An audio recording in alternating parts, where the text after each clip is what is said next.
AIDS వ్యాధిని ఎదుర్కోవడంపై ప్రజలకు అవగాహన కల్పించడంలో భాగంగా హైదరాబాద్ ఎల్బీనగర్లోని కామినేని హాస్పిటల్స్ ఆధ్వర్యంలో ఎయిడ్స్ అవేర్నెస్ వాక్ను నిర్వహించింది. ఇందులో పాల్గొనడానికి 500 మంది ఔత్సాహికులు తమ పేర్లు నమోదు చేసుకున్నారు. ప్రపంచ ఎయిడ్స్ దినోత్సవ కార్యక్రమంలో భాగంగా అవగాహన ఎయిడ్స్పై పోరాటం అనే లక్ష్యంతో కామినేని హాస్పిటల్స్ దీనిని నిర్వహించింది. ఎయిడ్స్ అవగాహన నడకను Kamineni hospitals HOD general medicine consultant doctor M Swamy జెండా ఊపి ప్రారంభించారు. ఇతర విభాగాల వైద్యులు, ఆసుపత్రి సిబ్బంది, ఎల్బీనగర్ స్థానికులు కూడా ఈ అవగాహన నడకలో పాల్గొన్నారు.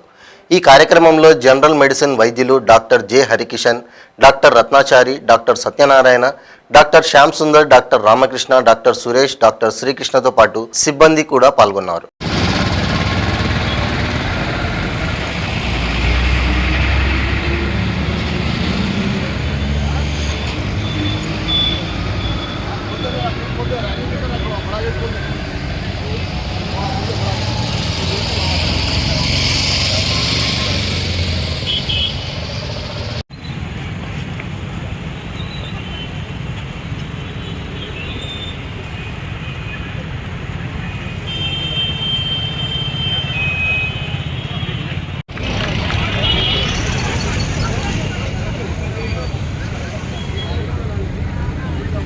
ఎయిడ్స్ డే అనేది ప్రతి సంవత్సరము 1 డిసెంబర్ దీన్ని ప్రతి సంవత్సరం 1 డిసెంబర్ రోజు జరుపుకోవడం జరుగుతుంది. దీని ముఖ్య ఉద్దేశం ఏంటంటే ప్రజల్లో ఎయిడ్స్ గురించి అవగాహన రావడం అనేది చాలా ముఖ్యం. ఎందుకంటే ఇది ఈ ఎయిడ్స్ వ్యాధి అనేది గత 40 సంవత్సరాల నుంచి బాధపడుతూనే ఉన్నారు. ముందు 10-15 సంవత్సరాల వరకు అయితే ఏ డ్రగ్స్ లేవు దీని కొరకు. ఇప్పుడైతే డ్రగ్స్ అవైలబిలిటీ చాలా ఉంది. ఈ వచ్చిన డ్రగ్స్ ఏవైతే ఉన్నాయో వాటి వల్ల ఆల్మోస్ట్ ఈ వైరల్ సప్రెషన్ అనేది 0 స్టేజ్కి వస్తుంది. సో దీనివల్ల ట్రాన్స్మిషన్ అనేది స్పౌజ్కి కానివ్వండి, అదర్స్ కానివ్వండి రావడం అనేది zero transmission with the treatment అనేది.